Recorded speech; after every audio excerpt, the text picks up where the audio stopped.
नमस्कार, आप देख रहे हैं खबर दोपहर और आपके साथ मैं हूं राजेंद्र देव। और हेडलाइंस के बाद आइए अब खबरों पर विस्तार से बात करते हैं। शुरुआत करते हैं 10 मई को जहूराबाद विधानसभा के गौशलपुर गांव में हुए विवाद के मामले में ओम प्रकाश राजभर समेत सपा के सभी विधायक धरने पर हैं। ओम प्रकाश राजभर का आरोप है कि प्रशासन एक तरफा कार्रवाई कर रहा है। राजभर के कार्यकर्ताओं की तहरीर पर 16 ग्रामीणों के खिलाफ केस दर्ज किया गया था। क्रॉस एफआईआर राजभर समेत उनके 16 कार्यकर्ताओं पर मुकदमा दर्ज हुआ।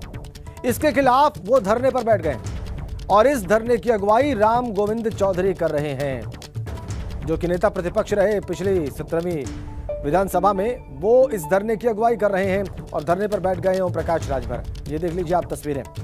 जो क्रॉस एफआईआर उनके ऊपर हुई है, इस पर उनका कहना है कि प्रशासन एक तरफा कार्रवाई कर रहा है और इसी के खिलाफ वो धरने पर बैठ गए हैं।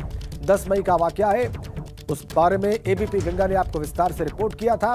हमने ओपी राजभर से बात की थी और उसके बाद उन पर और उनके कार्यकर्ताओं पर एफआईआर भी दर्ज हुई, क्रॉस एफआईआर दर्ज हुई। इसी के खिलाफ धरने पर बैठे हैं ओम प्रकाश राजभर। उनका कहना है कि प्रशासन एक तरफा कार्रवाई कर रहा है। राम गोविंद चौधरी इस धरने का नेतृत्व कर रहे हैं। पिछली विधानसभा में नेता प्रतिपक्ष रहे, इस बार चुनाव हार गए।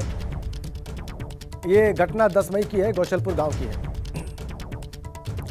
अपने कार्यकर्ताओं के साथ गौशलपुर गांव पहुंचे थे ओपी राजभर। उनका कहना है कि असलहों के साथ उन पर हमला किया गया। उन्होंने जब एफआईआर दर्ज कराई तो क्रॉस एफआईआर भी हुई और इसी के खिलाफ वो धरने पर बैठे हैं। उनका कहना है कि उन पर एक तरफा कार्रवाई कर रहा है प्रशासन। देखिए आप धरने की तस्वीरें।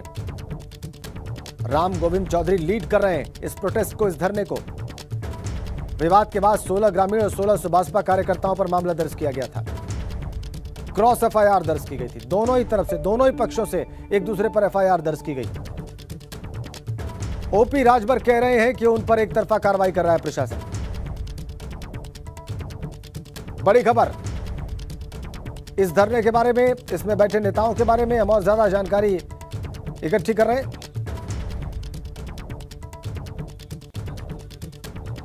और तब भी ओपी राजभर ने बात कही थी कि अगर कार्रवाई नहीं हुई तो वो अनशन पे बैठ जाएंगे। और देखिए धरना उनका शुरू भी हो गया है।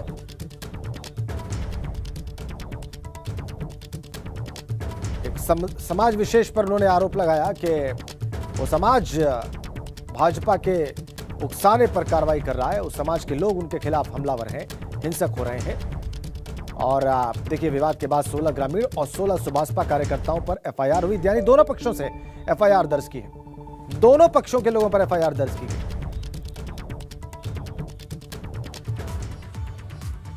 आगे बढ़ेंगे एक बड़ी खबर के साथ। उत्तर प्रदेश में बहुत जल्दी 13,000 शिक्षकों की भर्ती होगी। बड़ी खबर, राजकीय और सहायता प्राप्त माध्यमिक विद्यालयों और महाविद्यालयों में ये पद भरे जाएंगे। बड़ी खबर, सीएम ने मुख्य सचिव से सभी आयोगों की रिपोर्ट मांगी है। 100 दिन में लक्ष्य के अनुरूप भर्ती की रिपोर्ट मांगी गई है। कॉलेजेस में कई पदों पर 1 दशक से भर्ती नहीं हो सकी है। 13,000 शिक्षक भर्ती किए जाएंगे। 100 दिनों में लक्ष्य के अनुरूप भर्ती की रिपोर्ट मांगी गई है। शैलेश अरोड़ा फोन लाइन पर हैं। शैलेश, इस भर्ती के बारे में और विस्तार से बताएं। देखिए लंबे समय से बहुत सारे पद जो है वो खाली पड़े हुए हैं। अगर बात करें खास तौर से राजकीय और जो सहायता प्राप्त माध्यमिक विद्यालय है, जो महाविद्यालय, वहां पर इन पदों को भरा जाना है। हाल ही में देखिए मुख्यमंत्री ने जितने भी आयोग है उनके अध्यक्षों से एक रिपोर्ट मांगी थी कि जो 100 दिन के उनके लक्ष्य उसे लेकर वो अपनी रिपोर्ट दें। और उसके बाद सीएम के कहने के बाद मुख्य सचिव ने ये रिपोर्ट सबसे तलब कर दी है। और इससे जो मुख्य रूप से फोकस है वो अलग अलग विभागों की भर्तियों पर है। और उसी के तहत 13,000 पद देखिए ऐसे हैं जो सहायता प्राप्त माध्यमिक विद्यालय है, जो राजकीय विद्यालय है, यहाँ पर भरे जाने हैं लगभग 13,000 शिक्षकों के पद। तो जल्द से जल्द जैसी देखिए रिपोर्ट आएगी, इसके बाद आगे की प्रक्रिया होगी। और एक चीज और कही जा चुकी है मुख्यमंत्री की तरफ से साफ तौर पर कि जहां पर भी भर्ती प्रक्रिया की जानी है उस प्रक्रिया को कैसे तेज किया जा सकता है, क्योंकि तमाम भर्ती प्रक्रिया में देखा जाता है कि प्रक्रिया शुरू होती है, विज्ञापन निकलने के बाद आवेदन, उसके बाद जब तक आगे की प्रक्रिया होती है उसमें किसी प्रकार की अड़चन आ गई या किसी वजह से कोर्ट केस में मामला फंस गया, तो तमाम ऐसी चीजों में भी भर्तियां फंस जाती है। लेकिन इसमें इस बार ऐसा कुछ भी ना हो, तो भर्ती प्रक्रिया को पारदर्शी बनाया जाए, सरल बनाया जाए। जो नियम हो उनको बनाने के ऊपर भी देखिए बहुत ज्यादा फोकस है कि नियमों में कहीं कोई ऐसी कमी ना रह जाए कोई गड़बड़ी न रह जाए कि मामला कोर्ट तक जा सके। तो इन सभी बातों को ध्यान में रखकर अब ये रिपोर्ट सौंपी जानी है। देखिए, कई ऐसे कॉलेज भी हैं जहां पर एक दशक से भर्ती नहीं हो पाई, यानी एक दशक मतलब 10 साल से अगर शिक्षक की भर्ती नहीं हुई तो वहाँ के हालात समझे जा सकते हैं, क्योंकि शिक्षक जो है वो लगातार रिटायर हो रहे हैं। अगर नए शिक्षक नहीं आएंगे तो पढ़ाई कैसे होगी। वहाँ पर जो मानदेय शिक्षक है, जो सेवानिवृत्त शिक्षक है, उनकी सहायता ली जाती है। लेकिन ऐसे में जो पढ़ाई वो प्रभावित होती है। बिल्कुल ठीक बात है शैलेश, और ऐसा प्रभाव न पड़े छात्रों के ऊपर, छात्राओं के ऊपर, अध्यापन कार्य स्मूथ तरीके से चल सके और उसका पूरा लाभ मिल सके छात्र छात्राओं को, इसका प्रयास होगा। बहुत बहुत धन्यवाद आपका। चलिए अब आगे बढ़ते हैं। सर्वे विवाद के बीच आज वाराणसी की ज्ञानवापी मस्जिद में भी जुमे की नमाज अदा की जाएगी। जुमे की नमाज को लेकर ज्ञानवापी मस्जिद और काशी विश्वनाथ मंदिर धाम के बाहर सुरक्षा के कड़े इंतजाम। नमाजियों को काशी विश्वनाथ धाम के मुख्य द्वार पर से ही एंट्री दी जा रही है और इस दौरान सुरक्षा के कड़े इंतजाम भी वहां पर किए गए हैं। आप तस्वीरें देख लीजिए कैसे एंट्री दी जा रही है। पूरी चेकिंग के बाद जो नमाजी हैं वो अंदर जाके नमाज पढ़ रहे हैं।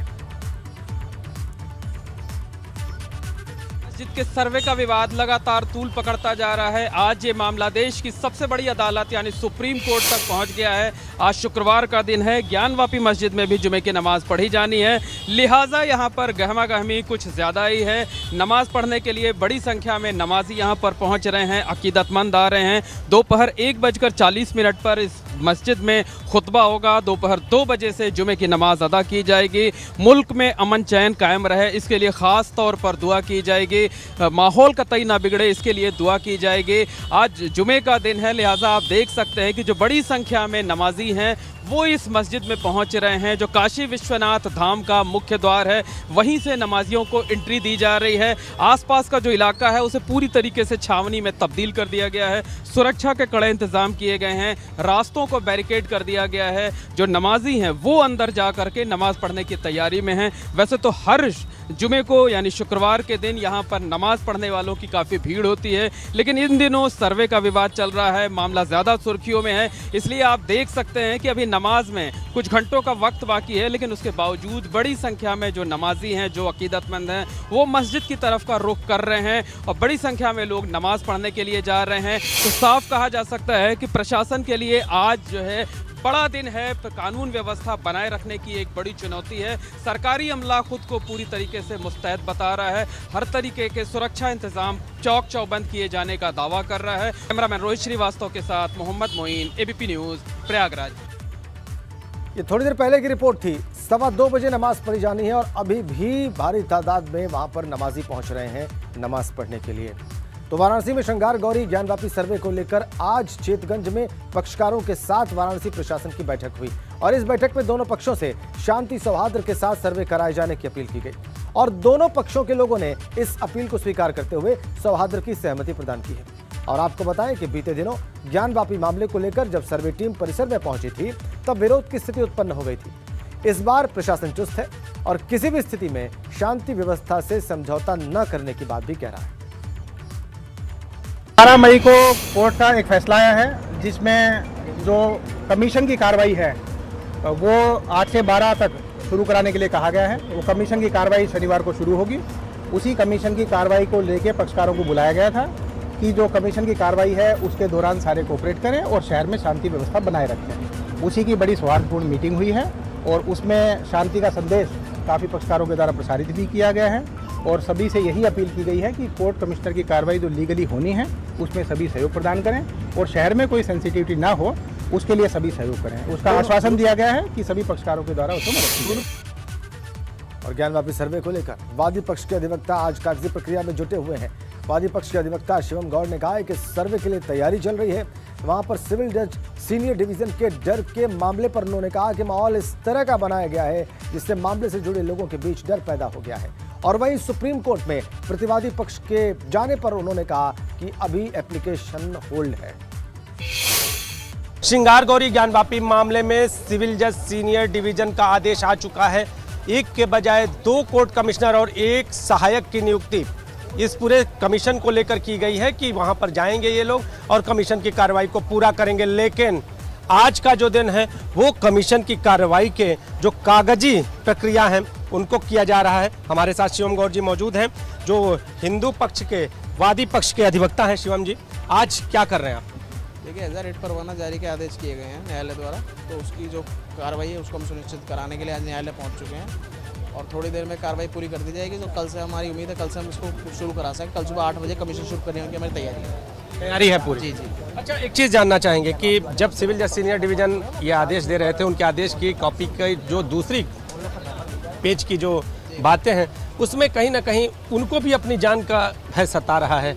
परिवार से, मतलब उनकी माताजी से बातचीत का भी जिक्र किया, और ये क्या है? देखिए ऐसा ये माहौल जो था, ये जब मैंने आपको बताया था 9 तारीख को जब हमने कोर्ट में बहस शुरू करी, जिरह शुरू करी थी, तो हमने जो घटना मौके पर परिसर के बाद 6 और 7 मई को घटी थी उसके हमने न्यायालय को पूरा स्पष्ट विवरण हमने न्यायालय को दिया था। न्यायालय ने इस चीज़ को स्पष्ट करते हुए कि जो माहौल बनाया गया है, न्यायालय ने उसकी सही जो रुचि लेनी चाहिए थी उसको लेकर के लिए, और जो माहौल का जिक्र किया है वो सच है। देखिए जो माहौल इन्होंने बना दिया है, नारे लगाना, 5000 आदमी का उतर जाना, कहीं पर किसी तरह की धमकी दे देना, तो किसी के भी परिवार में ये डर लाजमी है, कोई विशेष बात ये नहीं करी गई है। और जज साहब ने ये नहीं कहा मेरे को किसी से खतरा है, डर है, उन्होंने मेंशन किया कि भाई मुझे मेरे परिवार के लिए चिंता रहती है, परिवार को मेरे लिए चिंता रहती है, और माता जी का कहना है आप करने बिल्कुल ना जाएं। कि गंभीरता इतनी, एक साधारण कमीशन को लेकर के इतना माहौल बना देना, किसी चीज़ को हाईलाइट कर करके ये टिप्पणियाँ कर करके, ये उसमें दिख रहा है कि किस तरह से डिफेंडेंट नंबर 4 ने अंजुमन इंतजामिया की तरफ से जो माहौल बनाया गया है उससे किस तरह तक न्यायिक व्यवस्था भी परेशान हो गई है। एक और चीज़ जानना चाहेंगे, जो प्रतिवादी पक्ष है वो सुप्रीम कोर्ट जा चुका है, ऐसी भी बात है, तो क्या है वहाँ? क्या आप तो सुप्रीम कोर्ट के लॉयर हैं और यहाँ पर आए हैं केस को लड़ने के लिए, तो अभी तक अपडेट क्या है? देखिए सुप्रीम कोर्ट में जब तक मेरी बात हुई है, मेंशन किया गया था इनके द्वारा लिस्ट कराने के लिए, लेकिन सीजीआई साहब ने भी रोका गया है कि भाई बिना पेपर पढ़े, बिना इसको पूरी तरह अपने कॉन्फिडेंस में लिए बिना कोई ऐसा ऑर्डर, स्टे ऑर्डर में अभी तक पास नहीं कर सकता। वादी और प्रतिवादी पक्ष और इसके साथ ही उनके अधिवक्ता और एक सहयोगी वहाँ पर रह सकते हैं, और इसका पूरा ब्यौरा तैयार किया जा रहा है। इसके साथ ही जो भी इससे संबंधी पत्र हैं उनको शासन और प्रशासन को भेजने के लिए यहाँ पर पूरी तरह से कागजी प्रक्रिया को पूरा किया जा रहा है वादी पक्ष द्वारा। कैमरामैन विशेष के साथ नीतीश कुमार पांडे, एबीपी गंगा, वाराणसी। वादी पक्ष के अधिवक्ता शिवम गौर की आपने बात देखी। इधर सीएम योगी वाराणसी के दौरे पर हैं। 2 दिनों के काशी दौरे पर पहुंचे हैं मुख्यमंत्री योगी आदित्यनाथ, और वहां पर मठ में सीएम योगी ने पूजा अर्चना की। इस दौरान सीएम के साथ कई संत भी मौजूद रहे। सीएम योगी इसके बाद डीएवी कॉलेज के कार्यक्रम में शिरकत करेंगे और साथ साथ सीएम सर्किट हाउस और कमिश्नरी सभागार में अधिकारियों के साथ कई मुद्दों पर बैठक भी करेंगे। वहीं सीएम आज विकास परियोजनाओं का स्थलीय निरीक्षण करेंगे और आज सीएम काशी में ही रात्रि विश्राम भी करेंगे। पहुंच चुके हैं, ये देखिए तस्वीरें मठ में पूजा अर्चना की। जंगमबाड़ी मठ पहुंचे और यहां पर उन्होंने एक संबोधन भी किया। अन्य भी कई कार्यक्रमों में शामिल होंगे मुख्यमंत्री, और बाबा विश्वनाथ के भी दर्शन करेंगे। आज समीक्षा बैठक भी करेंगे अधिकारियों के साथ सर्किट हाउस में मुख्यमंत्री। जंगमबाड़ी मठ के धार्मिक कार्यक्रम में उन्हें शामिल होना था, वो हुए। संपूर्ण संस्कृत विश्वविद्यालय के हेलीपैड पर उनका हेलीकॉप्टर उतरा, उसके बाद वही मठ में पहुंचे और देखिए उसके बाद जो धार्मिक कार्यक्रम थे ऐसे संपन्न हुए।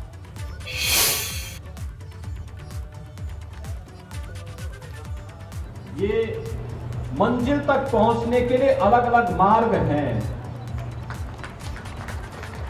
रास्ते अलग अलग हैं, लेकिन लक्ष्य सबका एक ही है, वसुधैव कुटुंबकम का लक्ष्य एक ही है, सर्वे संतो निरामया कहा। यही एक भाव है जो हम सबको हिंदवा सौदरा सर्वे न हिंदू पतितो भवेत के भाव के साथ, पवित्र भाव के साथ हम सबको जोड़ने का कार्य करता है। और जंगमबाड़ी मठ तो विगत कई 100 वर्षों से इस परंपरा को बड़ी मजबूती के साथ देश और दुनिया के अंदर ले जाने का कार्य कर रहा है। काशी की पहचान बाबा विश्वनाथ के धाम से, प्रधानमंत्री मोदी जी ने सैकड़ों वर्षों के बाद वो पहचान फिर से काशी को दिला दी है, और यही काम अयोध्या में भी हो रहा है। अयोध्या भी अब संवर रही है। अयोध्या भगवान राम का भव्य मंदिर के निर्माण का कार्य वहां पर बहुत अच्छे ढंग से आगे बढ़ रहा है। और आज के इस अवसर पर मैं आप सबको इस बात के लिए कहना चाहूंगा, हम लोगों ने व्यवस्था बनाई है देश के हर पंथ और संप्रदाय के अनुयायियों के लिए, वहां पर अपना धर्मशाला स्थापित करने के लिए, मठ की स्थापना करने के लिए अलग से भूमि के आवंटन की व्यवस्था वहां पर प्रारंभ हो रही है, और बहुत शीघ्र इस कार्यक्रम को हम आगे बढ़ाएंगे। आगे बढ़ते हैं। 5 जून को राज ठाकरे के अयोध्या आने को लेकर वहां एक तरफ कैसरगंज बीजेपी सांसद ब्रजभूषण शरण सिंह उत्तर भारत में घूम घूम कर उनके विरोध में कार्यक्रम कर रहे हैं और वहीं अयोध्या के बीजेपी सांसद लल्लू सिंह राज ठाकरे के स्वागत करने की बात का बयान 2 दिन पहले दे चुके हैं। उस बयान को लेकर उन्होंने बीजेपी सांसद लल्लू सिंह को नशा करने वाला आदमी बता दिया। पान खाए थे, एक सुपारी कोई होती नशीली, ये कोई होती सुपारी कच्ची, वही उनके दब गई, पर नशे में आगे बोल गए। ये बात तो नहीं रही कि कहीं आप उनकी अयोध्या में कहीं कुछ ऐसी कोई बात हो? नशा में वो सुपारी जो है दिमाग घुमा दी, और कोई बात नहीं। हमारे मित्र हैं, बड़े भाई हैं। देखिए कैसे यहाँ पर बयान दिया ब्रजभूषण शरण सिंह ने और बाद में ये भी कह दिया कि और कोई बात नहीं है, सुपारी की वजह से नशा हुआ, लेकिन वो मेरे बड़े भाई हैं, नेता हैं। इधर उत्तर प्रदेश सरकार एवं उत्तर प्रदेश मदरसा शिक्षा परिषद के मदरसों में राष्ट्रगान को अनिवार्य करने के आदेश के बाद मदरसों में आज से राष्ट्रगान गाया गया। कई मदरसों में पूर्व से ही राष्ट्रगान गाया जा रहा है। 2 तस्वीरें हैं आपकी स्क्रीन पर, एटा और उन्नाव से। यहाँ मदरसों में राष्ट्रगान गाया गया और वहीं मदरसा संचालकों ने प्रत्येक मदरसे में राष्ट्रगान के गायन को अनिवार्य कर देने के प्रदेश सरकार के निर्णय का स्वागत किया है।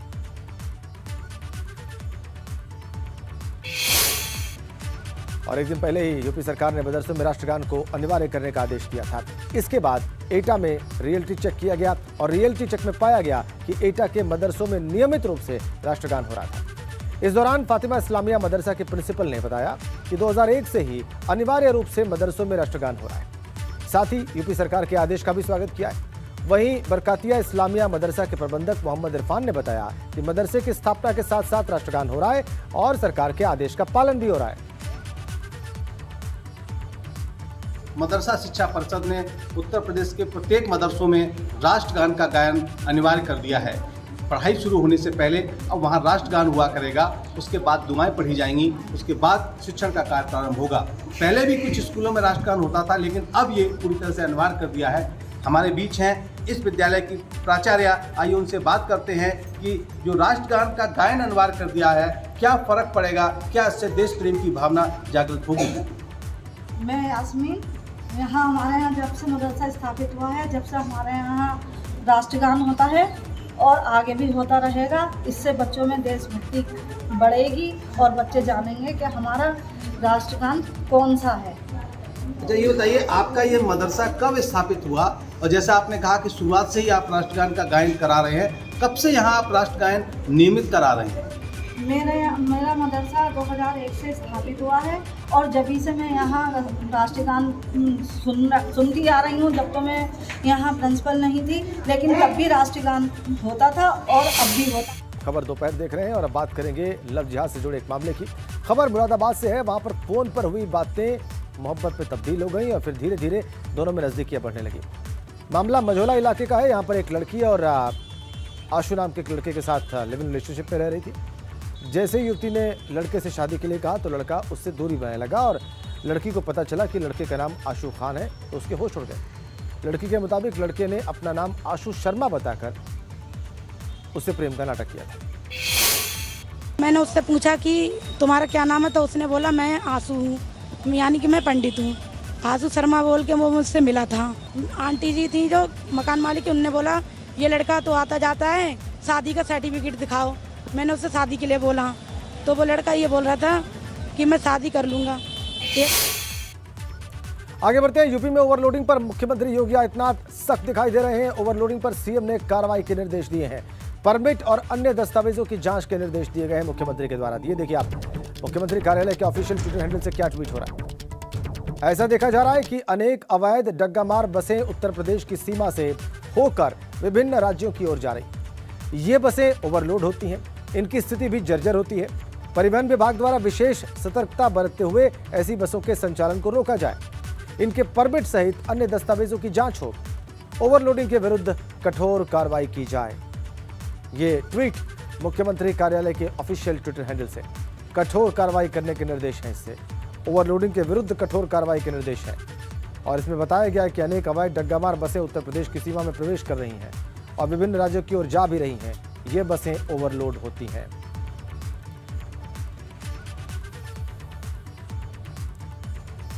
आगे बढ़ते हैं।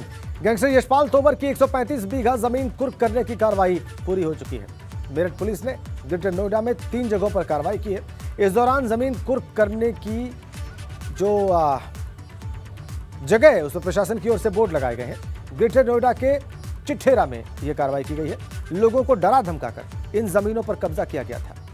यशपाल तोमर ने नौकर कृष्णपाल, कर्मवीर और बेलू के नाम से जमीन खरीद ली थी।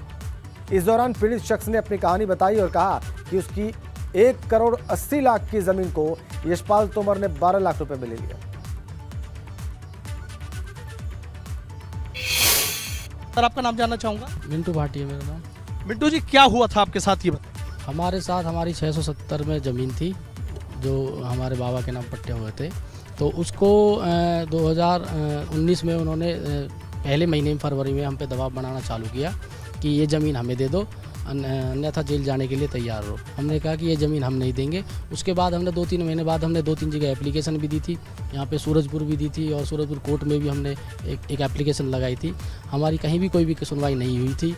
उसके बाद हम पे दबाव बना गया और ज़मीन देने के लिए हमने ज़मीन देने से मना कर दिया। तब मुझको उन्होंने एक दिल्ली में झूठा मुकदमे में गीता कॉलोनी में लिखवा के और मुझे अदर पुलिस उठवा के और वहाँ पे पेश कर दिया गया। उसके बाद मुझे जेल जाना हुआ। फिर हमने ज़मीन नहीं देने से इनकार किया। फिर उन्होंने दबाव बनाया। फिर मुझ पर पंजाब में एक मुकदमा लिखवा दिया। अच्छा। दबाव में आने से हमने फिर हमारे घर वालों ने डर चुके थे कि अभी वो ने बोला कि राजस्थान भी लगवा देंगे, देहरादून भी लगवा देंगे। तो हमने ज़मीन की रजिस्ट्री उनके नाम कर दी। कितने की ज़मीन थी और कितने में रजिस्ट्री आपने की थी, कितना नुकसान? हमारी जो सरकारी रेट है 1 करोड़ 80 लाख रुपए की थी। अच्छा। और उन्होंने 12 लाख रुपए में वो ज़मीन हमारी हड़प ली। 1 करोड़ 80 लाख रुपए की ज़मीन 12 लाख में ले लिया? रुपये में ले लिया हमसे। अच्छा।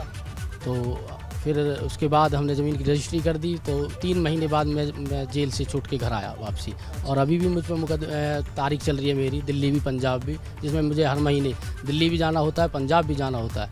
तो उससे बहुत परेशानी जी। यशपाल तोमर से मिले कब? यशपाल तोमर से हम शुरुआत में ही हमारे यहाँ पे आए थे तो तभी बात हुई थी। उन्होंने कहा कि मेरी सरकार में बहुत अच्छी बात है और अधिकारियों से मेरी बहुत अच्छी बात है, कई IPS मेरे जानने वाले हैं, मेरा कोई कुछ नहीं बिगाड़ पाएगा। अच्छा, कैसे थे, किस तरीके से, रसूख बताइए, कैसे कैसे उतर रहे थे?